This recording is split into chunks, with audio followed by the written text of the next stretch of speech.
मैं lecture Mohammad Hanif, Jamshedpur cooperative college, department history, intermediate second year, chapter 10। Topic अस्थायी बंदोबस्त के लाभ, merits of permanent settlement.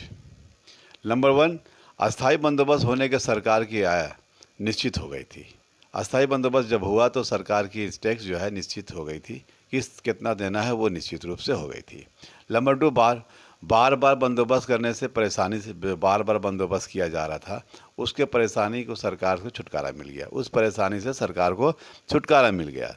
Number 3, अस्थायी बंदोबस्त होने से जमींदारों को भी लाभ हुआ, वे सरकार के स्वामी भक्त हो गए, बन गए।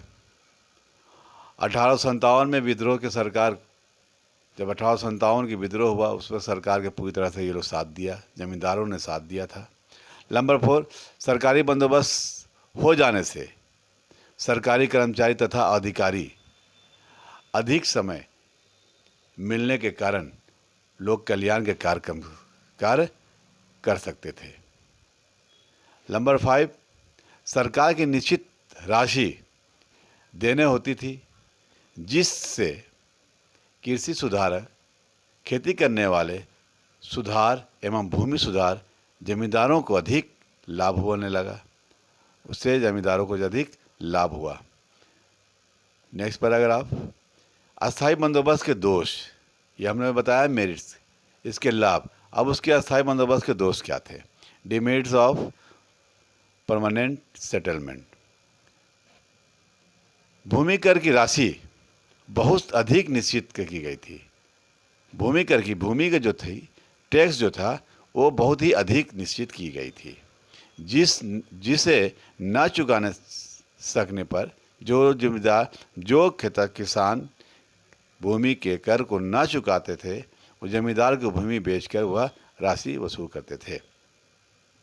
उस जमींदार की भूमि को बेच करके राशि को वसूल करते थे और फिर सरकार को दिया जाता था। नंबर 2, अस्थायी बंदोबस्त किसानों के हित में ध्यान में रख करके नहीं किया गया। अधिक से अधिक राशि, कठोर व्यवहार, अधिक से अधिक राशि वसूल करने के लिए किसानों के साथ जमींदार द्वारा कठोर व्यवहार किया करते थे। सरकार ने कृषि सुधार के लिए सरकार ने कृषि सुधार के लिए, खेती के सुधार में लाने के लिए कोई ध्यान नहीं दिया, क्योंकि इससे होने वाले फायदे उसे नहीं, या कहीं कोई लाभ नहीं था। सरकार तो निश्चित रूप से अपना कर तो लागू कर ही दिया था, इसलिए जो है सरकार जो है उस पर कोई ध्यान नहीं दिया, उससे कोई उसे लाभ नहीं था। लाभ की राशि तो पहले ही से उसे निश्चित कर दी गई थी। नंबर 4, अस्थायी बंदोबस्त ने जमींदारों को अधिक आलसी और विलासी बना दिया था। अस्थायी बंदोबस्त से जमींदारों को जो अधिक आलसी बना दिया गया था और विलासी भी बना दिया गया था। नंबर 5, बंगाल में जमींदार और किसानों ने आपसी विरोध बढ़ने लगा। बंगाल में जमींदारों और किसानों में आपस में विरोध बढ़ने लगा था। नंबर 6, जमींदार ने भी कृषि की उपज बढ़ाने के लिए कोई ध्यान नहीं दिया था, वे शहरों में जाके बसने लगे थे।